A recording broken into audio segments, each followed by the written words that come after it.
Hi hello friends, welcome to our channel Soumya Anil's kitchen. ఈరోజు మనం కొర్రమీనల పులుసు ఎలా తయారు చేసుకోవాలో చూద్దాం.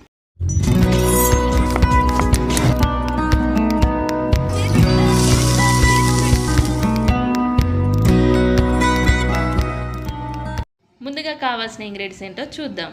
గరం మసాలా, మెంతి పొడి, ధనియా పొడి, జీలకర్ర, స్పూన్ పసుపు, 1 స్పూన్ అల్లం వెల్లుల్లి paste, 1 spoon kasuri methi, 1 cup onion వెల్లుల్లి పేస్ట్, 2 స్పూన్స్ ఆయిల్, కరివేపాకు, 1 స్పూన్ సాల్ట్, 2 స్పూన్స్ కారం, 1 కప్ స్ప్రింగ్ ఆనియన్స్, నానబెట్టి పెట్టుకున్న చింతపండు, కొత్తిమీర, 4 చిల్లీస్, కొర్రమీన చేపలు.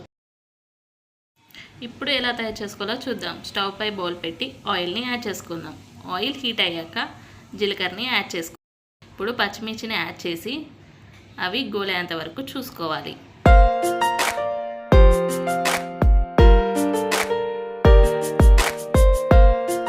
అవి గోలినాక కరివేపాకును యాడ్ చేసుకుందాం.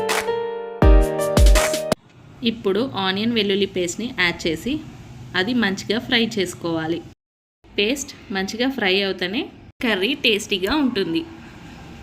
ఇది మంచిగా ఫ్రై కానివ్వాలి. ఇప్పుడు అల్లం వెల్లుల్లి పేస్ట్ వేసి పచ్చి వాసన పోయేంత వరకు ఫ్రై చేసుకుందాం.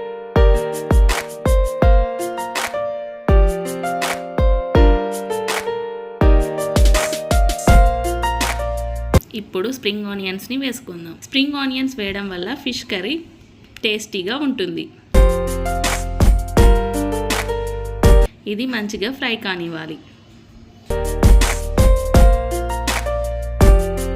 ఇప్పుడు పసుపుని యాడ్ చేసి మొత్తం కలుపుకోవాలి.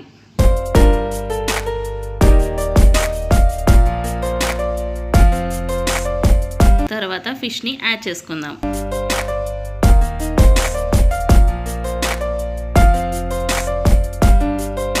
తర్వాత మంచిగా మెల్లగా కలుపుకోవాలి. కలుపుకొని 1 నిమిషం పాటు మూతని క్లోజ్ చేయాలి. ఇప్పుడు చింతపండు రసాన్ని తీసుకుందాం. ఇది ఒకసారి ఓపెన్ చేసి చూద్దాం.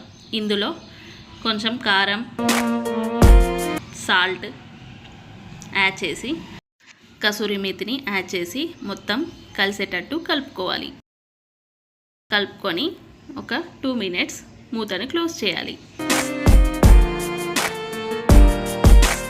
ఇప్పుడు మూతను ఓపెన్ చేసి చూద్దాం. ఇప్పుడు చింతపండు పులుసుని యాడ్ చేసుకుందాం. యాడ్ చేసుకొని అందులో ధనియా పౌడర్, మెంతి పొడి, గరం మసాలా, కొత్తిమీర యాడ్ చేసి మెల్లగా కలుపుకొని ఒక 5 మినిట్స్ మూతని క్లోజ్ చేద్దాం. ఫ్రెండ్స్, మీకోసం ఒక టిప్. మీ హెయిర్ సిల్కీగా షైనీగా కావాలంటే 1 స్పూన్ రైస్ని ఒక 2 అవర్స్ నానబెట్టి వాటర్ని తీసుకొని అందులో అలోవెరా జెల్ని యాడ్ చేసి షాంపూని యాడ్ చేసుకొని హెయిర్కి అప్లై చేసి హెడ్ బాత్ చేయండి. అలా అయితే హెయిర్ షైనీగా మంచిగా ఉంటాయి. చూడండి ఎలా ఉడుకుతుందో. కమ్మని స్మెల్ కూడా వస్తుంది. మెల్లగా కలుపుకోవాలి.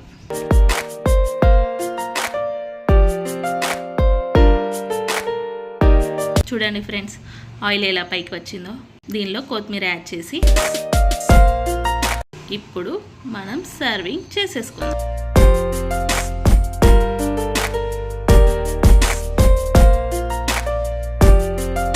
ఇప్పుడు సర్వింగ్ ప్లేట్లోకి సర్వ్ చేయడమే.